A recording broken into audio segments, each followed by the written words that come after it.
So, episode number 12 of Kaguya-sama, and one of the kind of narratives that I've thought, in like my inner monologue while watching this episode, was two things. One was do I watch episode 12 and 13 back to back and then review them as one, or do I separate? And I've decided to separate just in case somebody wants to watch 12, watch a review, get an opinion, and then go watch 13, or maybe they don't have time, whatever.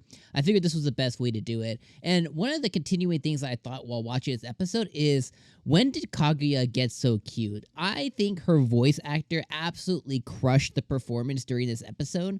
Like, her little quips, her little gasp of air, her little nervousness, her little laughs are like the cutest. Like, she has got to be like her cuteness level basically shot up, I think, this episode to like a 12 or like a 13. Not no pun intended, but I thought it really just shot up there, and I thought that she was definitely like the cutest ever. And I love how, she finally was able to figure out the mystery, and I love how she called it, there's the Fujiwara solution, and then there's the real solution here.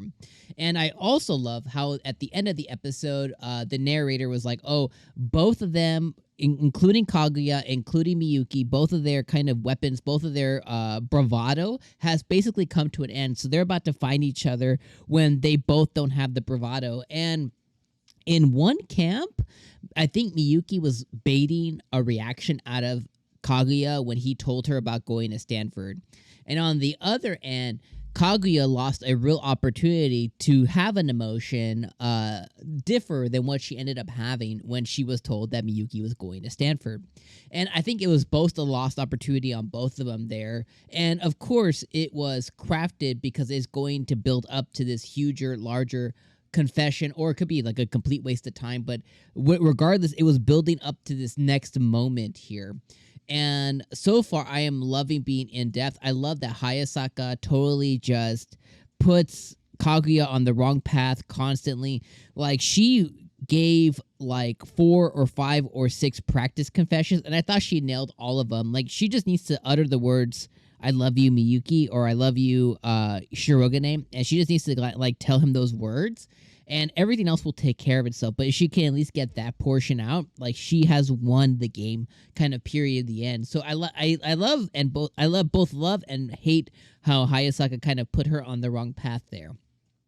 Conversely, as this larger narrative is playing out, I thought it was, I've been saying, if you've watched the reviews, I've been saying how Ishigami had no effing idea that he confessed to Tsubame.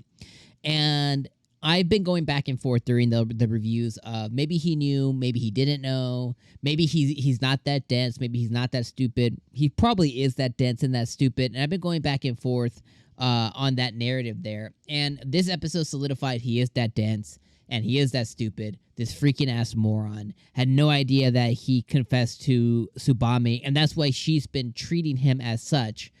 Now, instead of like 2 weeks, a week, a few days, now he gave her 3 months to get an answer, which could work in his favor. But when March comes around, that's the end of the school year, and she's graduating. So by the time that he gets his answer, then that means that school year will already be ending, and so will the time that he could spend during the school year with Tsubame. So what comes next for Ishigami? Well, the two things that are going to come next is A, he has to wait his period, of the potential 3 months to get his answer.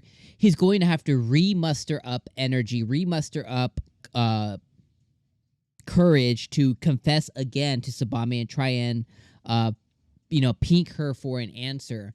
But on the flip side, now him realizing, during the play, him realizing that he did confess to Tsubame is a good thing for him, because he knows that he didn't get rejected. So really, if I were him, or if I were in his shoes, or as a viewer, I guess what I want to see him now is build up and muster up more courage to get closer to her, to build out that relationship with her, because now he didn't get rejected. She asked for more time to get to know him better.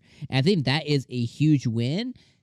If you're not going to get your confession accepted, I think the next huge win for you is to get told, like, hey, I would love to know you better. And now he can win her over and really win that completely. So now as we move into Confession part number 2, it's going to be interesting to see what comes next. I think this episode killed it. I think Kaguya is the cutest she's ever been, ever. I love this episode, and I can't wait to watch the finale with you guys. So make sure you come back here for episode number 13 as I give you guys my final review for my final episode for the final season. Well, not final season, but for right now. Final season for right now review. So come back, check on the screen. I'm going to put the episode there, and I'll see you guys next week. Well, I'll see you guys later today. It's normal to say next week. I'll see you guys later today for the final episode of episode 13. All right. I'll see you later. Peace.